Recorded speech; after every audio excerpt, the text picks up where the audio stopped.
Alright, welcome to Earth Science. Let's talk density. You've got density notes that will be made available to you. You've probably already found those if you're in the Google Classroom. And let's start by taking some ice cubes and putting them into some clear liquids and see what happens. See what things happen that maybe we take for granted.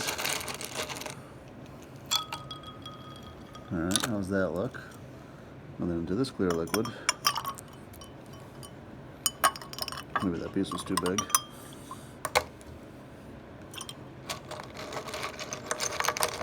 And something very different is happening. I'm not necessarily going to give an answer to that, but it's going to relate to everything we talked about today. And I think maybe it's a good idea if you press pause and just jot down a few quick notes right here about what you saw there in those two beakers. We're going to do a density lab that will ask you about this, but it might not be today, so in case you forget, what did you see as this happened? All right, so pause the video now, chuck that in there, and then welcome back. And think about this. What's heavier, a pound of feathers or a pound of bricks? This is a silly question that gets asked all the time. Which is heavier? Now, if you just answer that on gut instinct really fast, you might say, well, bricks, right? Because you felt them. They're heavier, right? But if I'm saying 1 pound versus 1 pound, they're both a pound, so they're actually the same. So if you for a minute did think bricks, though, you weren't necessarily thinking about their weight, because a pound is a pound, right? What were you thinking about when you lift that brick and you say that it's heavy? That's what we're talking about here today, which is density. And hint, hint, that's going to have something to do with all of that jazz too. All right, so what is it? Now, here in Earth Science, you got 4 equations you're going to have to deal with, and that's it, all the math. And in fact, we're going to do them all fairly early in the year. So today's is density. And what it is, and this is what it says here, is that it's a ratio of the mass of something. It's like heft. I mean, if I take here's a little small cobble of granite gneiss, a rock that's up maybe around 1,000 islands or so.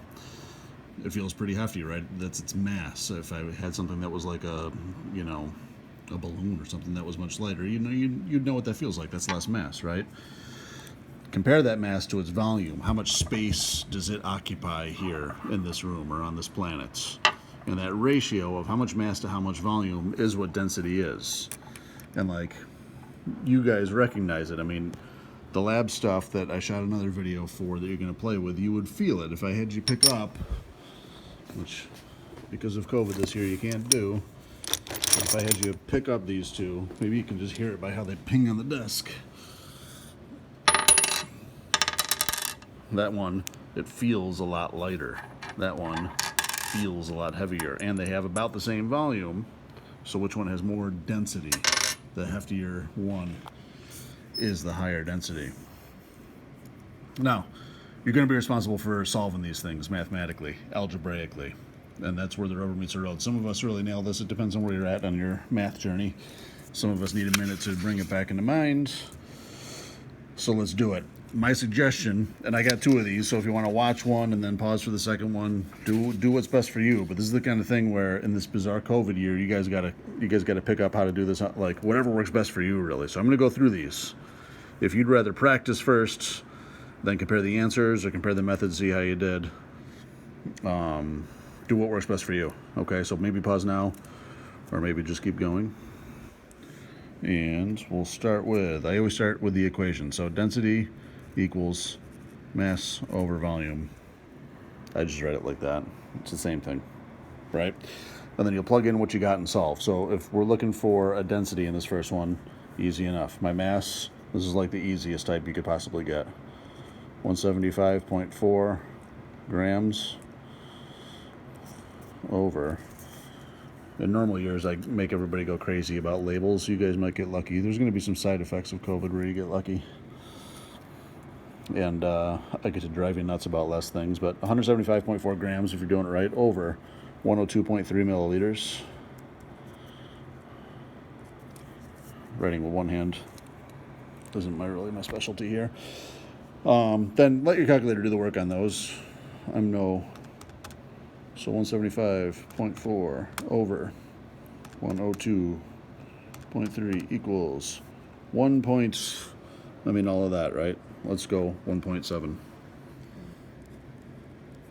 Now if you want to know what I normally crack the whip on, since you wrote you did it right over here, you wrote grams over milliliters, that tells you what your label is. Your label is grams over milliliters, and that tends to be the way with density. Now granted, you could just copy from the other things here, because I did them all the same. So I'm not really going to panic over labels. More just getting to the answers. All right, second kind. Density equals mass over volume, but now we don't have a volume. So just do the same thing. Use the same equation. But you're going to be having to do a tiny bit of algebra here. So 2.4 grams per milliliter equals the mass of 228.4 grams over x. Various ways to solve that algebraically. You got to do really what's best for you. Cross multiplying seems to be a pretty popular one, where you say that's 2.4 over 1 is 2.4, so that's legal. So that becomes 2.4x equals 228.4. Then we divide by 2.4. Here in science class, you're not necessarily going to have to write out all the work all the time if you can get to the answer. We let you practice those skills over in math class. Type those out, 228.4 over 2.4, and I'm getting that 95.2, I'd call it. So this would have a volume of 95.2. And lastly, if density equals mass over volume, as it always does, what if you're missing a mass? Now you got 1.1 grams per milliliter equals, I don't know, x, or use m, or use q, I don't care, whatever you want, over 2014.2 milliliters. And again, cross multiplying, if this is over 1, it's x equals 1.1 times that, times 2014.2 equals 2215.6. And that's in grams. And please feel free to correct me. I make mistakes all the time. But hopefully we're looking good there. Hopefully I hit the right buttons on my calculator. And if you got those, if you're feeling comfortable with all that, you're probably set, honestly. Here's another set of them. And again, this really has to be like, if you just watched the video, you didn't try them, I'm saying, please pause, capital letters. If you don't practice this a little bit, when you see it for the first time on like something that's in assessments, trouble city, you know? So pause here, do those three. Then let's do the answers real quick. I'll try to go faster. You're 8 minutes in. You're doing good, thank you. Density is mass over volume. So we got 287 point, that's a 7, that's 287.1, that's what that says. Grams over 299.3 milliliters.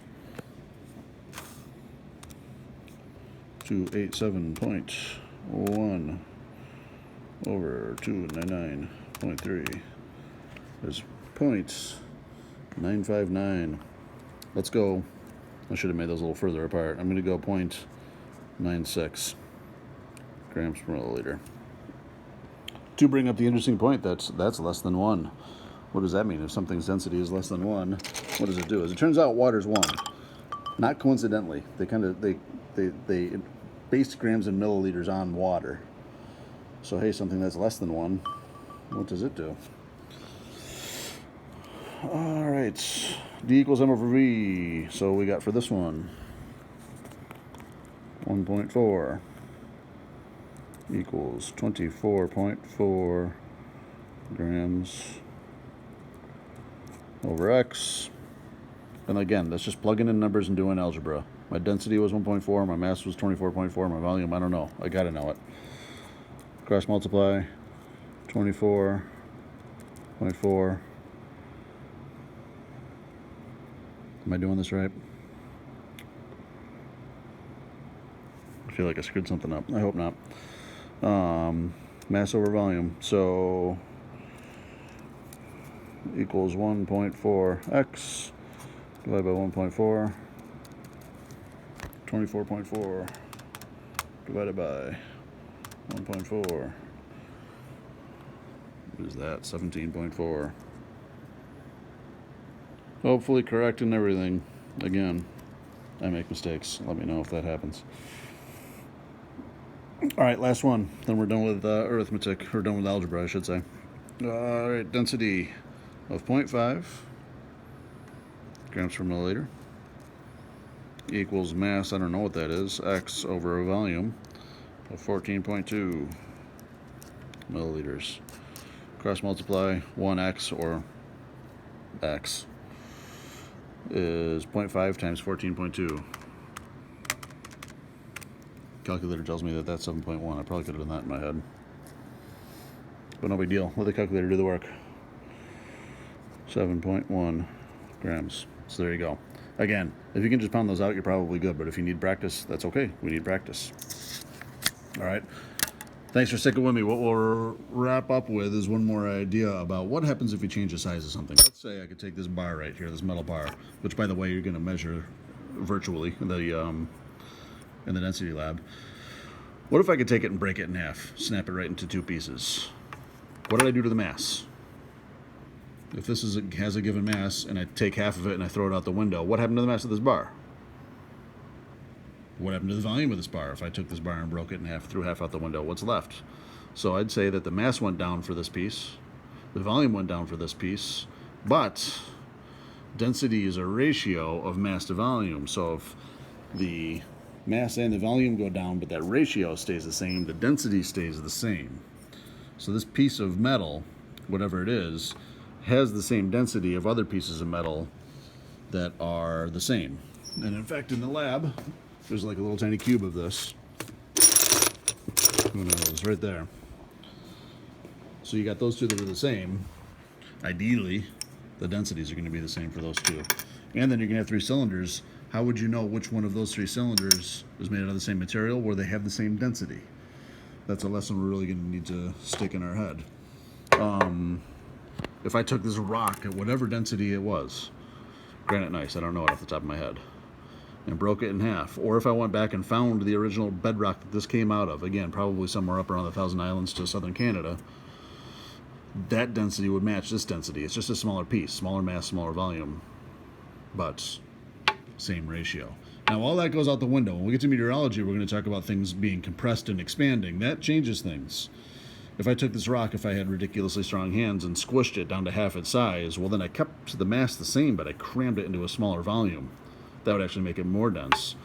Or if I had sticky fingers that could magically, like, make this thing bigger, then again, it has the same mass, but the volume got bigger. So what does that do to density? We'll have to worry about that when we get to air masses running into each other. That's going to be a big deal. But for now, basic density, if you crack something in half, the density is the same. And if two materials then have the same density, there's a chance that they're actually the same stuff. What do you think? Is that enough babbling for now? You fought through it. Good job. Some questions and some labs to come. That guy's still excited. He sat through it for 13 minutes. We'll talk to you guys soon.